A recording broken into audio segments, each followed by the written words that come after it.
बहुत कम लोग इस बात को जानते हैं कि जिस एड हॉक कमेटी ने तिरंगे को भारत के राष्ट्रीय ध्वज के रूप में अपनाने का प्रस्ताव दिया, उसके अध्यक्ष डॉक्टर राजेंद्र प्रसाद थे। और डॉक्टर राजेंद्र प्रसाद ने ही 23 जून 1947 को अपनी खुद की अध्यक्षता में इस कमेटी का गठन किया था।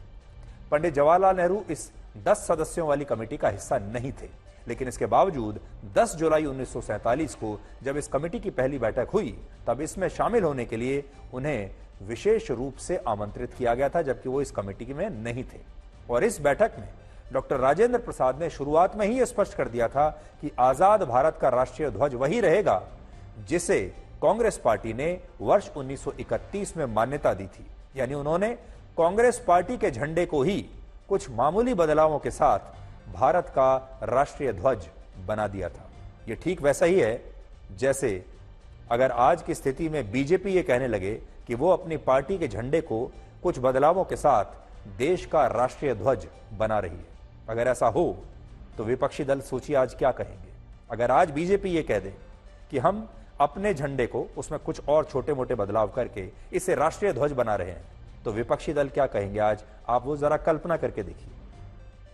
उस जमाने में कांग्रेस पार्टी के झंडे को भी तिरंगा ही कहा जाता था, क्योंकि ये उन्हीं तीनों रंगों का था, जिसमें सबसे ऊपर केसरिया रंग था, बीच में सफेद रंग था जिस पर नीले रंग का एक चरखा बना हुआ था, और सबसे नीचे यही हरा रंग था जो आज हमारे राष्ट्रीय ध्वज में है। और कांग्रेस पार्टी के इसी ध्वज को पंडित जवाहरलाल नेहरू भारत का राष्ट्रीय ध्वज बनाना चाहते थे, जिसे बाद में संविधान सभा ने भी सिर्फ एक बदलाव के साथ स्वीकार कर लिया था। अब आपके लिए क्विज ये है कि कौन सा बदलाव था। ये कांग्रेस पार्टी का झंडा आप देख रहे हैं, राष्ट्रीय ध्वज अगर आप देखेंगे तो इसमें और उसमें क्या बदलाव है। एक बदलाव यह था कि कांग्रेस के ध्वज में बीच में जो चरखा है, ये जो अंकित चरखा है, ये पीछे से देखने पर उल्टा दिखाई देता था, और जिसके कारण कई सदस्य चाहते थे कि भारत के राष्ट्रीय ध्वज में इस चरखे की जगह नीले रंग के धर्म चक्र को अंकित किया जाए, जिसे हम अशोक चक्र भी कहते हैं, जो कर्तव्य का प्रतीक माना जाता है। क्योंकि देखिए इसमें समस्या ये थी कांग्रेस के झंडे में, अगर आप सामने से देखेंगे तो चरखा आपको ठीक दिखाई देगा, लेकिन अगर पीछे से जाकर इस झंडे को देखेंगे तो आपको चरखा उल्टा दिखाई देगा, और इसीलिए उसकी जगह ये अशोक चक्र लगाया गया। और इसी बदलाव के साथ आज ही के दिन, आज से 77 वर्ष पहले 22 जुलाई 1947 को संविधान सभा ने इस तिरंगे को राष्ट्रीय ध्वज के रूप में स्वीकार किया था। लेकिन यहां एक तथ्य यह भी है कि यह राष्ट्रीय ध्वज कांग्रेस पार्टी के ध्वज से ही प्रेरित था, बिल्कुल उसके जैसा दिखता था, और आरएसएस ने इसी कारण इसका विरोध किया था। और यह विरोध भारत के राष्ट्रीय ध्वज का नहीं था, बल्कि यह उस राष्ट्रीय ध्वज को चुनने की प्रक्रिया का विरोध था। आजादी से एक दिन पहले 14 अगस्त 1947 को आरएसएस के मुखपत्र ऑर्गेनाइजर में एक लेख प्रकाशित हुआ, जिसमें लिखा था कि जो लोग भाग्य से सत्ता में आए हैं उन्होंने हमारे हाथों में तिरंगा पकड़ा दिया है, लेकिन इसे हिंदू कभी स्वीकार नहीं करेंगे और कभी इसका सम्मान नहीं करेंगे, और तीनों रंगों वाला झंडा निश्चित तौर पर बुरा प्रभाव पैदा करेगा और देश के लिए हानिकारक साबित होगा। यह उस समय लिखा था।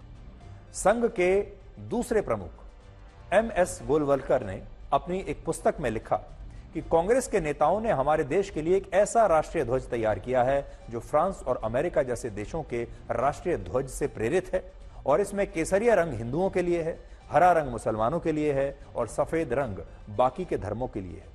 और इसी पुस्तक में वो आगे लिखते हैं कि क्या हजारों वर्षों की संस्कृति में भारत के पास ऐसा कोई राष्ट्रीय चिन्ह नहीं था जिसे भारत अपना राष्ट्रीय ध्वज कह सके, जिसे अपना राष्ट्रीय ध्वज बना सके।